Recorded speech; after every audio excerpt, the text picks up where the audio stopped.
தங்கமணி, வண்ணாரப்பேட்டை பகுதியில் கடும் வெள்ளத்தால் சூழப்பட்டு போக்குவரத்து கடுமையாக பாதிக்கப்பட்டிருக்கிறதா சொன்னீங்க. தற்போது அங்கு நிலவரம் என்ன? அங்கு என்னென்ன பாதிப்புகள் ஏற்பட்டிருக்கிறது? மக்கள் சந்திக்கின்ற பிரச்சனைகள் என்ன? அதாவது இங்கே பணிகளை மாநகராட்சி நிர்வாகத்தினர் எடுத்திருக்காங்க. அவங்க அந்த தண்ணீரை அகற்றும் பணியில் ஈடுபட்டிருக்காங்க. இந்த பகுதி பழைய வண்ணாரப்பேட்டை பகுதி மக்கள் இங்கே நம்ம இடையே இருக்காங்க. அவங்ககிட்ட கேட்கலாம், இங்கே இந்த மழைநீர் தேங்கி நிற்பதனால நீங்கள் எந்த மாதிரியான பிரச்சனைகள்லாம் சமாளிக்கிறீங்க? இங்கே பார்த்தீங்கன்னா லாஸ்ட் 1 வீக்கு கடுமையான மழையாக இருக்குது. அதுவும் லாஸ்ட் 2 டேஸ் சொல்ல போனீங்கன்னா நிறைய ரொம்ப மழை அதிகமானால தண்ணியில் நிறைய தேங்கி இருக்குது. அதாவது இங்கே பைக்கில் போகிறாங்கன்னு சொன்னால் பைக்கில் போகிறவங்களுடைய டேங்க் வரைக்கும் தண்ணி இருக்குது. அதுக்கான எந்த ஒரு இதுவுமே ஏற்பாடும் செய்ய முடியல. நிறைய பயணிகள் ரொம்ப பாதிப்புள்ளாக இருக்காங்க. பஸ்ஸில் போனால் கூட பஸ்லேயும் ரொம்ப சிரமத்திருக்காங்க. நீங்கள் கூட பார்க்கலாம், நீங்கள் இங்கே பார்த்துட்டு தான் நீங்கள் எவ்வளோ பாதிப்புள்ளாங்க. இதுக்கு நாங்கள் என்ன இது பண்ணுறோம் சொன்னால் எஃபெக்டிவ் மெஷர்ஸ் நீங்கள் முன்னாடியே எடுக்கணும். அது எடுக்கிறதில்ல. ஒவ்வொரு முறை மழை பெய்யும் போது நாங்கள் இந்த அளவு பாதிப்படைகிறோம். அது இல்லாமல் ஒவ்வொரு வீட்லேயும் கடந்த ஒரு வாரத்தில் கரண்டே இருக்க மாட்டுது. குழந்தைங்களாம் நைட்டு தூங்க முடியல. ரொம்ப பல பேர் சிரமத்துள்ளாக இருக்காங்க. அதுவும் நடுத்தர வாசி மக்களெல்லாம் நீங்கள் பார்த்தீங்கன்னு சொன்னீங்கன்னா அவங்க தங்களுடைய இயல்பான வேலைகள் கூட செல்ல முடியாமல் ரொம்ப தவிக்கிறாங்க. ஆனால் பணக்காரங்களை வச்சு பிரச்சனை இல்லை. ஆனால் அன்றாட சம்பாரித்து அந்த காசை வச்சு குடும்பம் நடத்தவங்களோட சூழ்நிலையை நம்ம யோசிச்சு பார்க்கணும். ஏழை எளிய மக்கள் இந்த மழை நீரால் மிகுந்த அளவில் பாதிக்கப்பட்டிருக்கிறார்கள். அவர்கள் வேலைக்கு கூட செல்ல முடியாத அளவுக்கு பாதிக்கப்பட்டிருக்கார் என்பதை அவர் குறிப்பிட்டிருக்கார். இங்கே வண்ணாரப்பேட்டை சேர்ந்த இன்னொரு வண்ணாரப்பேட்டை வாசி இருக்கா, அவரும் கேட்கலாம். வீடுகளில் எந்த அளவுக்கு தண்ணி இங்கே தேங்கி நிற்குது, அதனால் ஏற்பட்ட பாதிப்பு? வீட்டில் பொறுத்த வரைக்கும் வெள்ளப்பெருக்காக தான் இருக்குது. மக்கள் எவ்வளோ தண்ணி வெளியே ஊற்றினாலும் தண்ணி உள்ளே இருக்க தான் செய்யுது. அதெல்லாம் மாநகராட்சி நடவடிக்கை எடுக்கிறாங்க.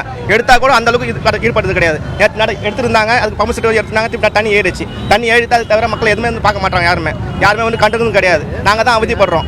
எல்லாத்துக்கும் நாங்கள் தான் காரணமாக இருக்கிறோம். ஓட்டு போட்டப்போ மக்கள் யாரும் பார்க்கறது கிடையாது. யாருமே மக்கள் எம்எல்ஏயோ யாரும் எங்களை பார்க்கறது கிடையாது. நான் அந்த அதிமுக தொகுதி தான் இது. யாரும் கண்டதும் கிடையாது, ஒன்றும் கிடையாது. மக்கள் ரொம்ப அவதிப்பட்டு இருக்காங்க. இந்த மழை நீரால் அந்த வெள்ளப்பெருக்கால் வண்ணாரப்பேட்டை பழைய வண்ணாரப்பேட்டை பகுதி மக்கள் கடுமையாக பாதிக்கப்பட்டிருக்கிறார்கள். அவர்களுடைய இயல்பு வாழ்க்கையை புரட்டி போட்டிருக்கிறது இந்த வடகிழக்கு பருவமழை. வீடுகளில் அவர்கள் அறைகளில் தண்ணீர் தேங்கி நிற்கிறது. அதனால் அவர்களால் சமைக்க கூட முடியவில்லை. அந்த அளவுக்கு ஒரு துயரமான ஒரு வாழ்க்கையை தற்போது அவர்கள் நடத்தி கொண்டிருக்கிறார்கள். சௌதாமணி, தங்கமணி, பழைய வண்ணாரப்பேட்டை மின்ட் பகுதியில் ஏழை மக்கள் மற்றும் நடுத்தர மக்கள் கடுமையாக பாதிக்கப்பட்டிருக்கிறதா சொல்றீங்க. இப்போ வட சென்னையில் வேறு எந்தெந்த பகுதிகளில் வெள்ளம் அதிகமாக காணப்படுகிறது?